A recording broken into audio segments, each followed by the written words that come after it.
पपीता एक ऐसी फसल जो कम समय में ज्यादा मुनाफा देने की ताकत रखती है। आज हम पपीता की पूरी खेती, बीज से लेकर कटाई और बाजार तक की हर छोटी बड़ी जानकारी समझेंगे।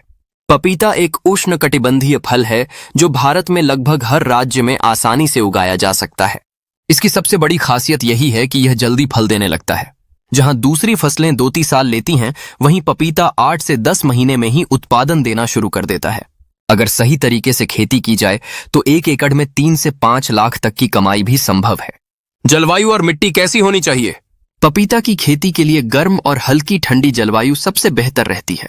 25 से 35 डिग्री तापमान इसके लिए आदर्श माना जाता है। बहुत ज्यादा ठंड या पाला पपीता के पौधों को नुकसान पहुंचा सकता है, इसलिए जहां पाला पड़ता हो वहां सावधानी जरूरी है। मिट्टी की बात करें तो अच्छी जल निकासी वाली जमीन होनी चाहिए। दोमट या बलुई दोमट मिट्टी सबसे बेहतर रहती है। पीएच मान 6 से 7.5 के बीच हो तो उत्पादन अच्छा मिलता है।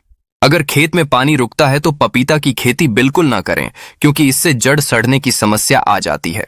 उन्नत किस्में कौन कौन सी हैं? पपीता की कई अच्छी किस्में बाजार में उपलब्ध हैं, लेकिन कुछ प्रमुख किस्में हैं रेड लेडी 786, पूसा नन्हा, Pusa delicious, Taiwan red lady. इनमें रेड लेडी 786 सबसे ज्यादा लोकप्रिय है क्योंकि इसका उत्पादन ज्यादा और फल बड़े होते हैं। नर्सरी कैसे तैयार करें? पपीता की खेती में सबसे पहला और जरूरी कदम है अच्छी नर्सरी तैयार करना।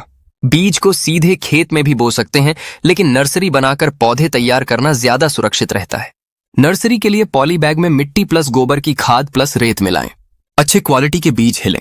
बीज को 1 से 2 सेंमी गहराई में बोएं। हल्की सिंचाई करते रहें। 15 से 25 दिन में पौधे तैयार हो जाते हैं। ट्रैक्टर की खेत की तैयारी और रोपाई। खेत को 2-3 बार अच्छे से जोत लें ताकि मिट्टी भुरभुरी हो जाए। गड्ढे तैयार करें। आकार 1-1-1 फीट, दूरी 6 फीट या 7 फीट। हर गड्ढे में 10 से 15 किलो गोबर की खाद, नीमखली, थोड़ा फफूंद नाशक मिलाकर भर दें। इसके बाद पपीता के पौधों की रोपाई करें। जल सिंचाई प्रबंधन। पपीता में ज्यादा पानी की जरूरत नहीं होती, लेकिन नियमित सिंचाई जरूरी है। गर्मी में 5 से 7 दिन में, सर्दी में 10 से 15 दिन में, बारिश में जरूरत के अनुसार। ध्यान रखें पानी कभी भी खेत में खड़ा ना रहे। ड्रिप इरिगेशन सबसे अच्छा तरीका माना जाता है। इससे पानी की बचत भी होती है और उत्पादन भी बढ़ता है। हरा खाद और उर्वरक प्रबंधन। पपीता की अच्छी ग्रोथ के लिए संतुलित खाद जरूरी है। प्रति पौधा नाइट्रोजन, फास्फोरस, पोटाश। खाद को 4 हिस्सों में बांटकर समय समय पर देना चाहिए। जैविक खेती करने वाले किसान गोबर खाद, वर्मी कंपोस्ट और जीवामृत का उपयोग भी कर सकते हैं। नर और मादा पौधों की पहचान। पपीता में नर, मादा और उभयलिंगी यानी हर्माफ्रोडाइट पौधे होते हैं। नर पौधे सिर्फ फूल आते हैं, फल नहीं। मादा पौधे फल देते हैं। उभयलिंगी सबसे अच्छे ज्यादा उत्पादन, इसलिए रोपाई के बाद 10 से 15% नर पौधे छोड़कर बाकी हटा दिए जाते हैं। कीट और रोग नियंत्रण।